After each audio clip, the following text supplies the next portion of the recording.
I'm Emily Roberson. And I'm Amy Kelly.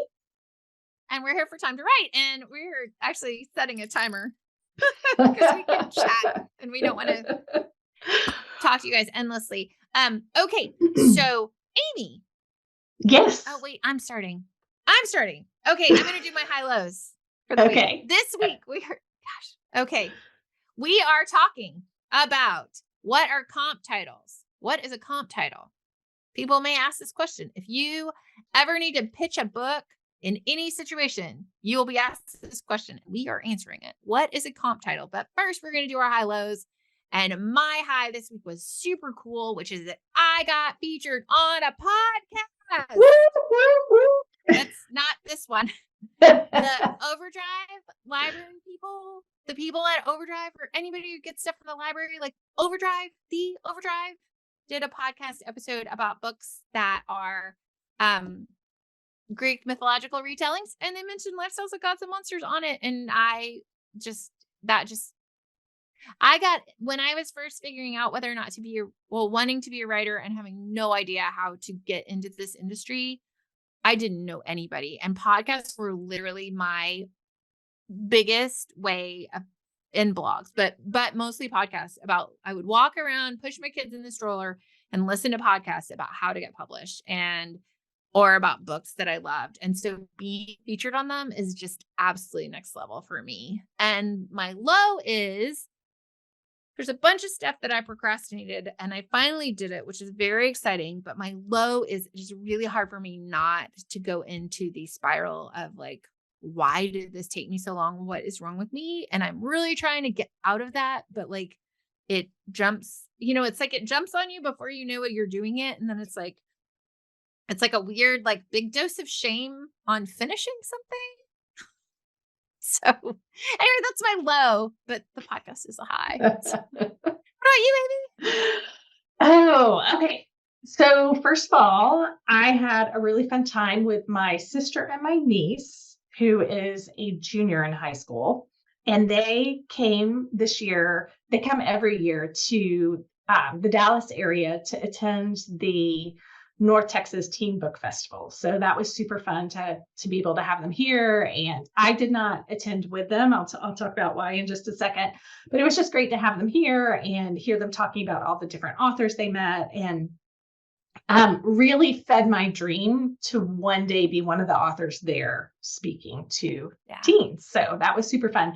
And the reason I wasn't there is because the town that I live in, which is north of Dallas, our library closed back in October because they were moving it to a new location, and they opened the new location over the weekend, and it is phenomenal. I think Em and I'm sure we'll talk a lot more about this on the podcast at different times, but the library is just my safe, happy place. And so it was great. It's an enormous library. I think it's one of the largest in the country is what they're kind of touting it as. So all kinds of resources, all kinds of little nooks and crannies to be able to sit and work, and just super spacious. So loved it. And have been working there a lot. So anyway, and then I would have to say, like, this has just been one of those weeks that's kind of even keel. Like, I feel like there were a lot of highs in it, not any real low lows. So the one that I would pick is just my son, who's a junior in college. His spring break is coming up, and he's decided to stay at school and kind of do some things around there, which I totally get, and is wonderful for him, but kind of a bummer that we won't get to see him. So that would be my low. Phases of life. Yes. So let's get into our main topic. Okay. All right. So we're going to talk today about what is a comp title. What is a comp title? So Amy, what's a comp title? What is a comp title? So that would be a book that is similar to yours in some way, whether it's the theme or the genre, or there's a whole host of things, and you're using it for a couple of different reasons, I would say. One, you're using it as you pitch to agents or editors to help them have an idea of what your book's about. And then also to explain to people kind of give them an idea of, hey, if you like, this kind of book, then mine's like that too. So, right. And Is that, what would you add to that? right. And so I would add to that that it can be, and again, we mentioned this on the episode about your ideal reader. This is another thing that I was incredibly resistant to when I started writing, like just totally resistant to the point where I wrote a whole book. It was a Mississippi thriller, which I still love, but without looking into this, and ended up in a situation where I couldn't sell it.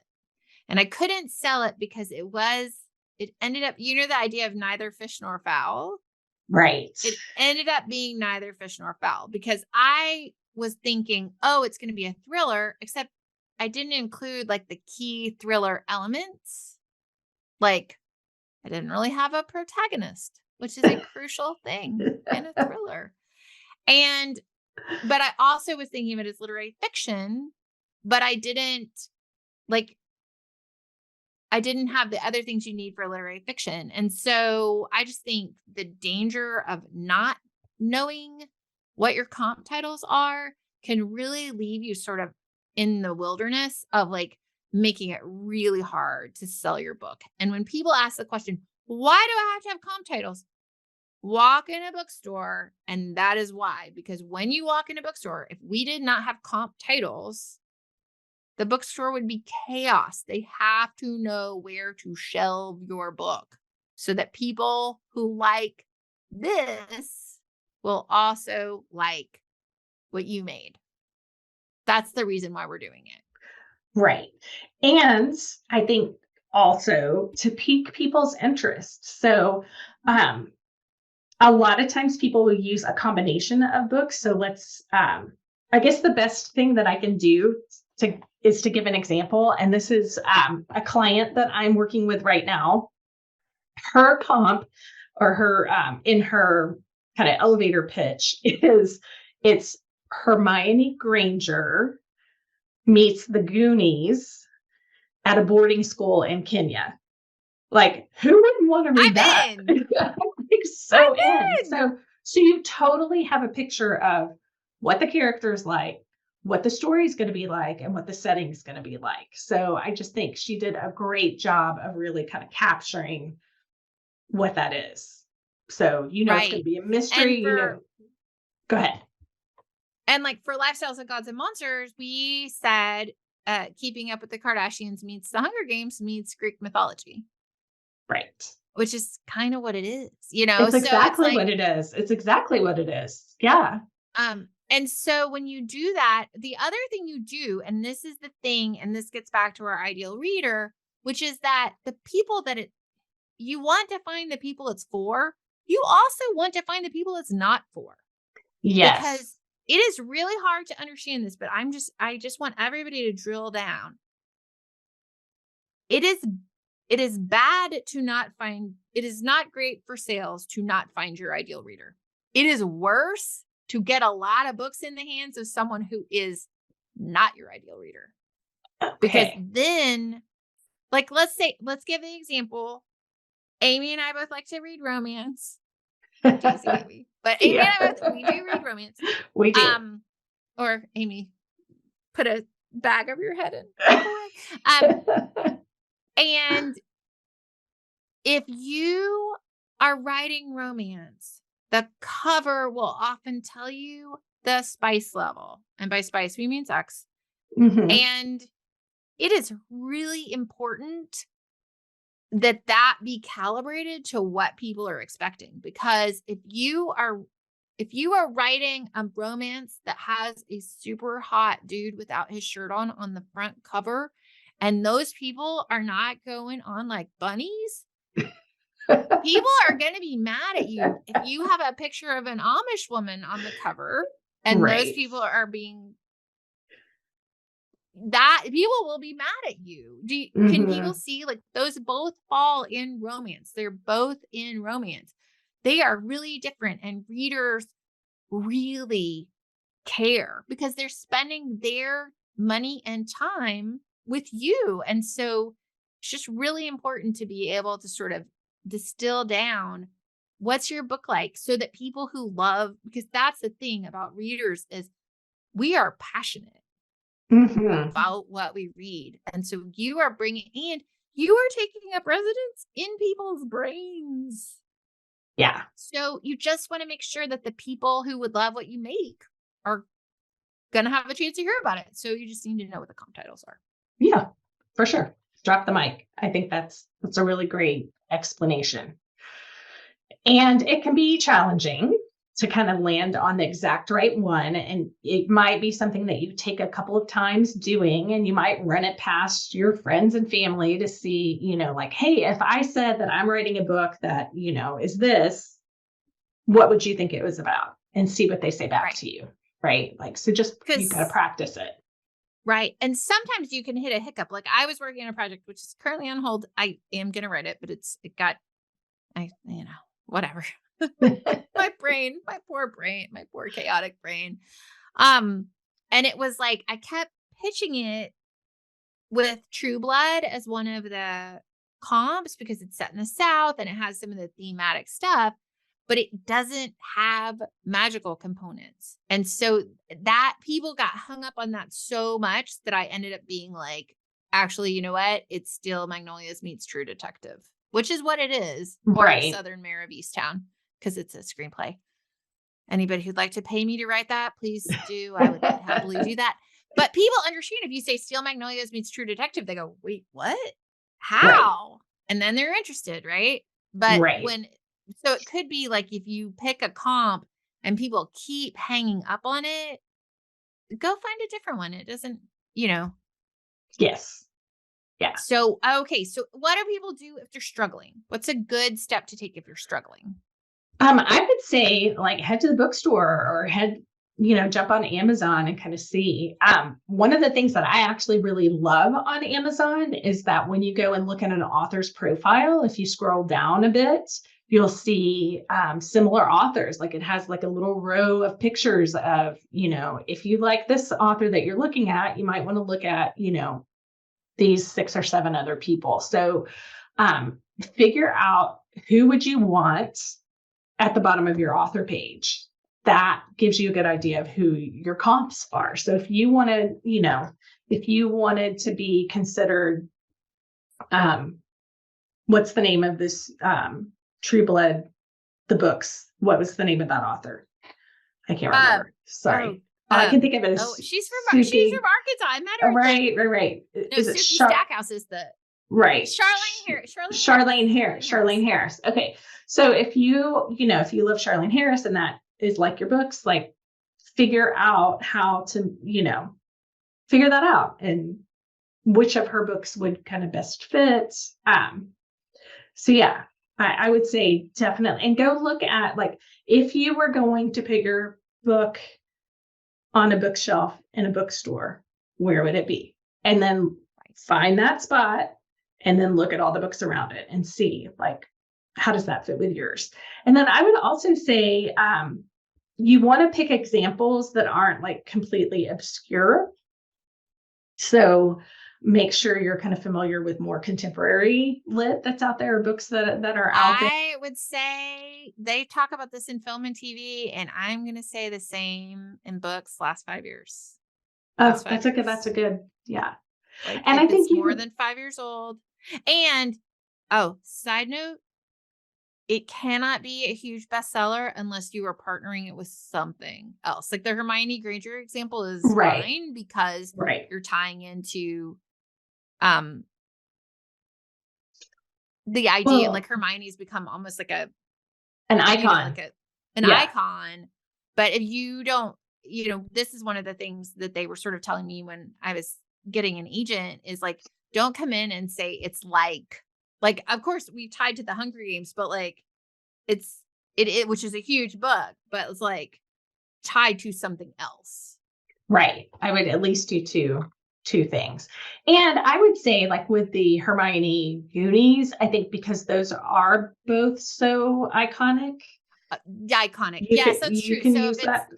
You can totally use those as long if it's become like part of the actual literal zeitgeist. Right. Right.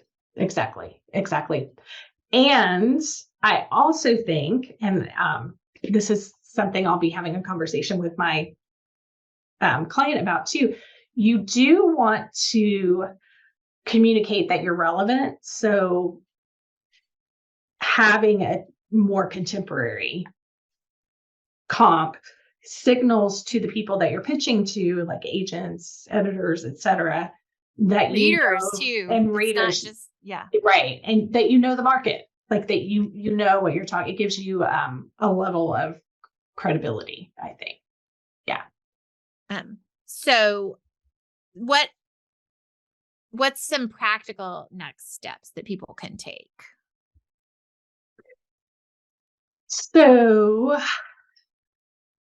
I'm going to let Like, you I take. think that a Let really me. great next step for someone to take is getting back to what Amy and I were hitting on, which is if all of your comp titles are 20 years old, 30 years old, 100 years old, go to the library or the bookstore and read stuff that's contemporary and current, because that is who you're selling stuff to today. So what's the way that your idea, even if it's timeless, and this, we kind of talked about this with the ideal reader, but even if it's timeless, what does it tie to that's current? And again, and Amy and I keep sort of hitting on this. If, as for me, like this is totally when I, however many years ago, my younger self would get really, really resistant to this. I mean, this thing made me mad.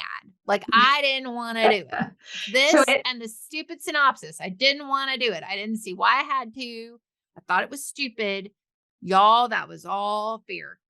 It was well, and all fear. that's where I'm kind of sitting right now as we're even talking about this, just to be super vulnerable. Like I'm thinking about my work in progress and thinking, I have not done this with it yet. And I need to run through this exercise because it's also as I'm writing and fleshing through things, it's going to help me focus in a little bit and be more specific. And so just I think right now I'm in the stage where kind of going back to the ideal reader part of things, I don't want to constrain myself to, a specific spot, but it's quickly coming to the spot where I need to do that.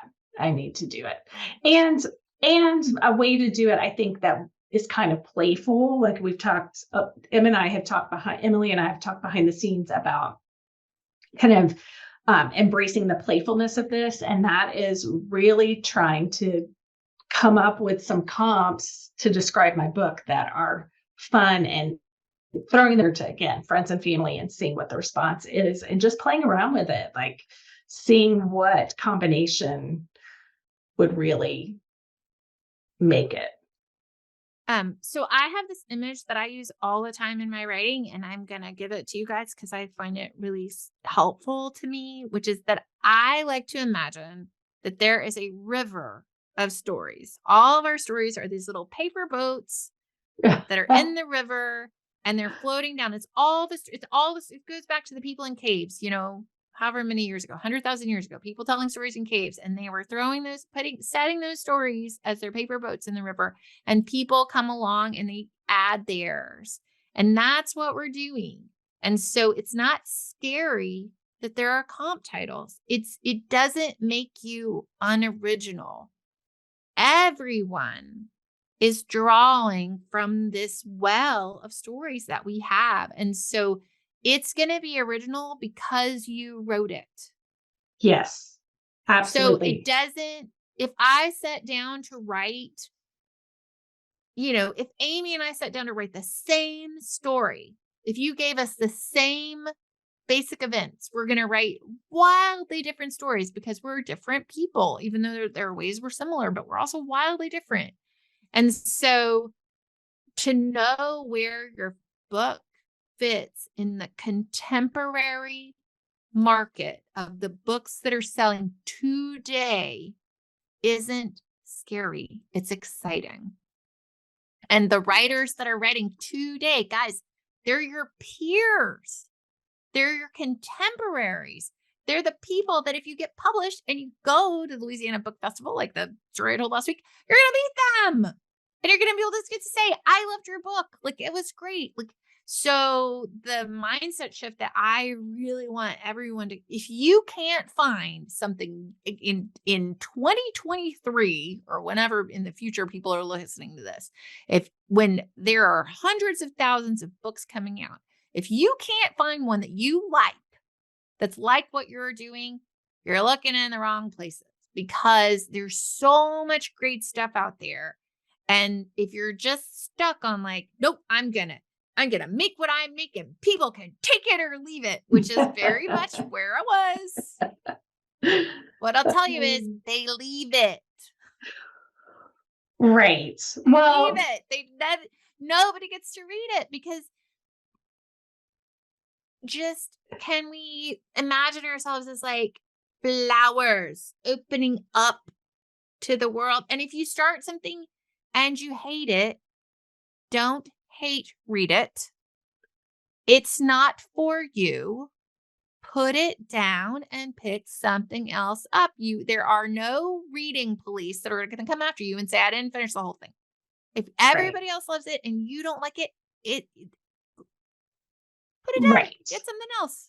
Well, and I will say though, like one of the challenges could be actually finding something similar as far as genre or other facets. So sometimes it's better to look at thematic elements. Mhm. And so thematically, what Yep. is it like? So that might be something to think about. But again, we were talking about this earlier, and I think you brought up a really good point. If you cannot find any comps, period, and you've like exhaustively looked and thought about it and grappled with it, you might consider retooling your book, because if it hasn't been out there in some form or some thread that's similar, there might be a reason for that, and you might not be able to sell it.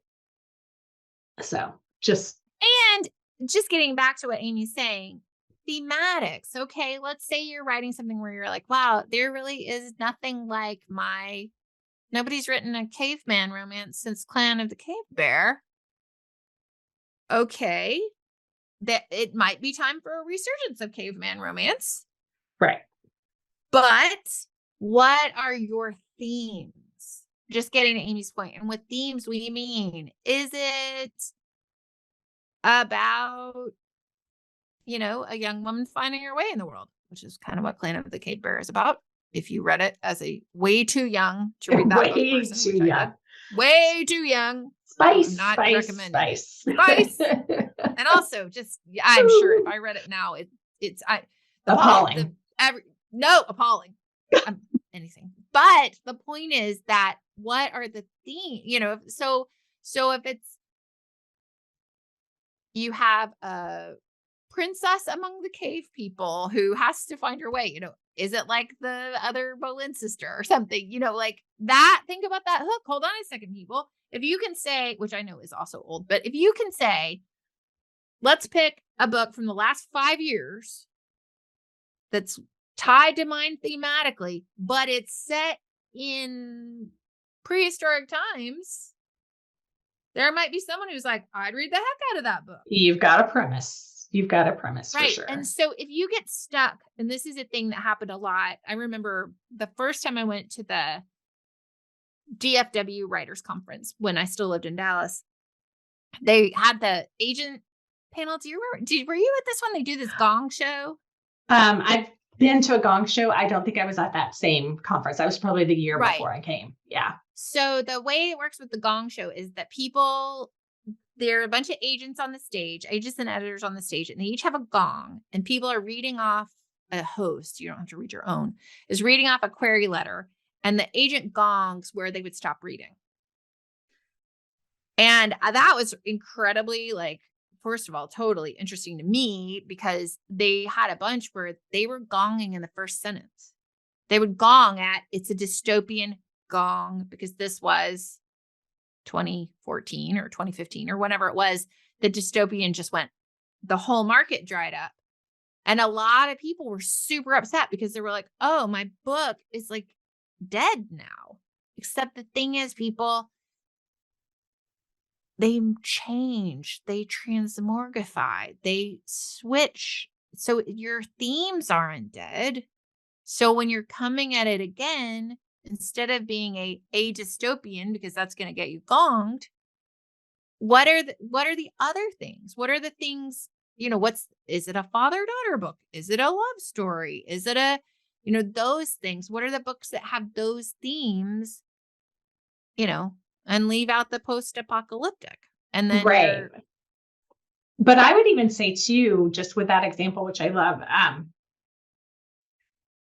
being able to communicate about your book. It could be exactly the same book, but how you craft your query letter is going to depend on if they keep reading to actually crack it open to really see. And that's a whole nother episode that we'll talk about in the future, querying query letters and crafting those and all that.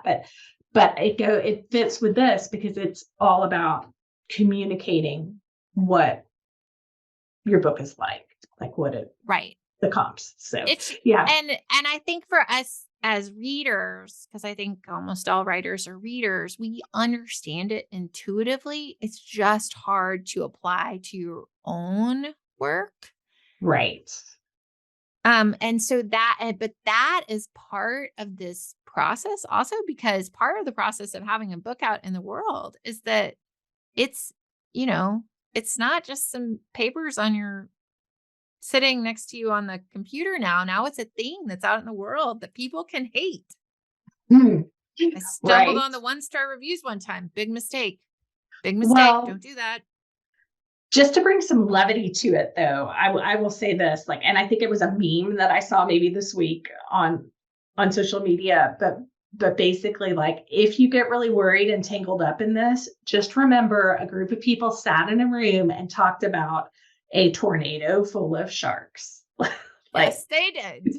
Yes, right? they did. So, right. So if you could do Twister meets Jaws, yeah, exactly. You can do this, people. You can do this. Okay, Amy. We have a few minutes left. Okay, great. So you go first this time. I will first this time. So yeah, we are what going to talk about stories that have saved our lives, and I am going to go back in time. I think I mentioned Jo March a few weeks ago, and now I'm going to mention sweet Miss Anna Green Gables. Oh, yeah. Absolutely, y'all, that young lady, for this chatty Cathy child that I was, as you can probably imagine, having her become just that whole series of books was so formative for me. And I have not watched the Netflix. I haven't watched any of that. But I said I haven't watched the Netflix show. But part of it is it's one of those. There's few books where I'm like, I don't want to see the movie, and that one is one for me because she's so clear in my head that I don't want to get her mixed up with. I love that we're talking about this because I haven't watched it either for that very reason. I don't want to tarnish the Anne in my head. I have a very specific Anne in my head. She looks a lot like Pippi Longstockings, which I think I read about the same time. But yes. And I just have I have a very clear image of the Cuthberts. I don't need it polluted with real humans. What about you, Amy? Right. Well, it's funny that you mentioned Jo March because I was actually thinking of one of Louisa May Alcott's other series that she had. And it was the first book, and it was called 8 Cousins. And then the second book was called Rose in Bloom. And I loved those books so much. I've gone back and read them over and over and over again. And one of the characters in that book is called Phoebe, which is actually my daughter's name. And that was one of the influences there. There were several Phoebe influences, but yeah, I loved it. It was about a girl who is orphaned and she goes to live with one of her parents' friends and has this whole new family. And it's just a really sweet book. Series of books. Yeah. I think that. I think getting back to what we were saying earlier, there's nothing wrong with having, like, let's say you're writing, Amy's not doing this, but let's say someone's writing 8 Cousins. How is it relevant to today? I say this as a person who totally loved the new Little Women movie. Loved it. Right. But you can absolutely see how that movie is a movie that was made right now. Yes. And so you just and I'm sure as they were getting funding for it, they were having to make the case, why is this relevant today? Yeah, for sure. For sure. So, anyway, keep loving your books, guys. That's right. And we'd love to hear what stories have saved your lives. Like, send us an email. And we're about to share all the information about how to contact us. And also, drum roll, M. Go ahead. We have Patreon. We have a Patreon. We started Patreon. The level of, speaking of resistance, as we talked about this earlier, the level of resistance that I brought to the setting up of the Patreon, the level of resistance that I brought to setting up the Patreon, the number of times that I looked at that website and then found something really pressing to do that was not doing that was so high, which is crazy because I support people on Patreon all the time. And so, guys, like, this happens to everybody. That whole saying of like, feel the fear and do it anyway. Yeah. So we have a Patreon. Link below if you want to support the podcast. We would love it. We would be so excited. And I'm just going to say this too. I'm going to throw this out because I had a Patreon for my, that I had set up for my previous podcast. Here's another way that resistance shows up. I made it so stinking complicated that I never pushed publish because it was just so overwhelming. And I made it complicated. It's not complicated. Right. And so I think that the thing for us as authors to understand, and that Amy and I are in the same boat of this, is that it feels really scary to put yourself out there and be seen. But people being invisible is scarier. Being unseen is worse. Because this is the way that you find your people. Yes. This is it. If there was a way to do it that was safer, believe me, I would be doing it. Preach. All right, friends. And yet here we are on YouTube. Oh, that's the other thing. We're on YouTube. We're on YouTube. Listening and you want to see our faces. Head to YouTube. Are on YouTube. I'll throw in a link in the show notes. All right, friends. We would look forward to seeing you next week, and we'll see you soon. Bye. Thanks so much for being with us today. We love our people, and we want to get to know you better. So email us at questions@timetowritepodcast.com to have your questions considered for the show. You can also suggest topics by emailing us there. Also, drop us a review on Apple Podcasts. Not only will it thrill us, seriously, we read everyone. It also helps others find the show. We're driven by sharing stories, and your review helps us do that. Just remember, your stories matter, and we're rooting for you to find time to write. Even if it's only 5 minutes. 5 minutes, you can do it. You can do it.